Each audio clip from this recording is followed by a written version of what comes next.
నువ్వు నా జీవితంలోకి రాకముందు నీ జీవితంలో రాకముందా? అవును. ఏంటి ఎలా ఉంటుంది? ఎలా శృంగారంగా ఉండేదాన్ని బాబా. మీ దగ్గర నాకు అలాగా శృంగారంగా ఉండేదాన్ని. ఎవరితో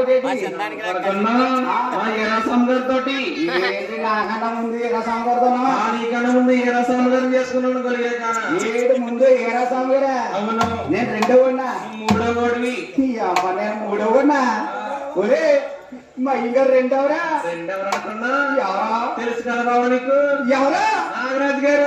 అయ్యో నాగరాజు గారితో వదలలేదే బాబు. ఎంతో కాంటాక్ట్లో ఉన్నాడు నాగరాజు. రెండు నాగరాజు గారా? అవును. అలా నువ్వు అసలు నువ్వు నాకన్నా ముందు వాళ్ళిద్దరితో ఎలా పడతావు? బావా ఇదిగో చూడు మరి వెళ్ళిపోతామే. ఎలా ఉంటుంది అనుకున్నావు? చిలుకు సీరాలు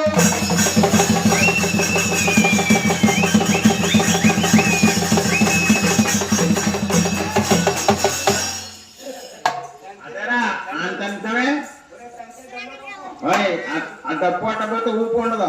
ఊపు అదే ఆడు ఆడిష్టం వాయి చేస్తున్నాడు. కొట్టేస్తే ఆడు వాయి చేస్తాడు.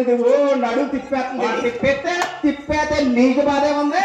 నీకేమైంది? నాకు ఏరాజావు గారికి నాగరాజు గారికి బాధ. ఏంట బాధ? ఏంటి బాధ? దీనికి నడువు పట్టేద్దు. నడువు లూజ్ అయిపోయినాకో మళ్ళీ ముగ్గురు ఎవరొకరు తీసుకెళ్ళి బెల్ట్ వేస్తాడు. ఆ బెల్ట్ సెట్ అవ్వదు. ఆ బెల్ట్ లూజ్ అయిపోతాయి.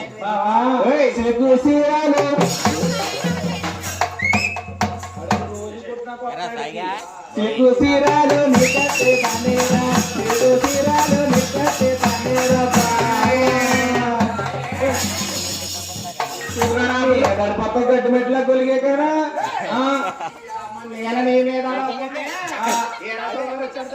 ఏసినామన్న ఏ రసం గారు ఏటది చెయ్యి బాబా.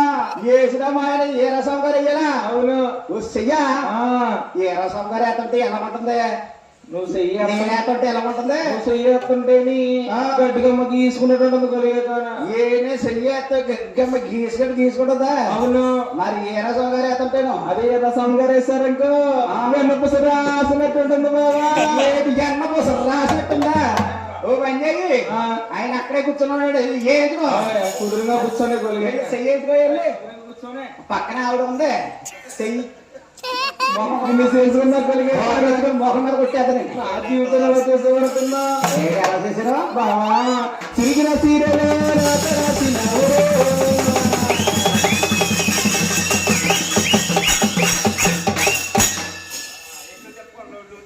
బావా.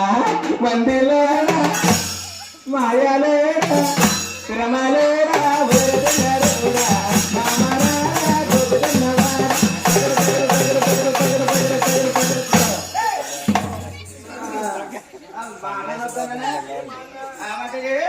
వాటి వాటిగే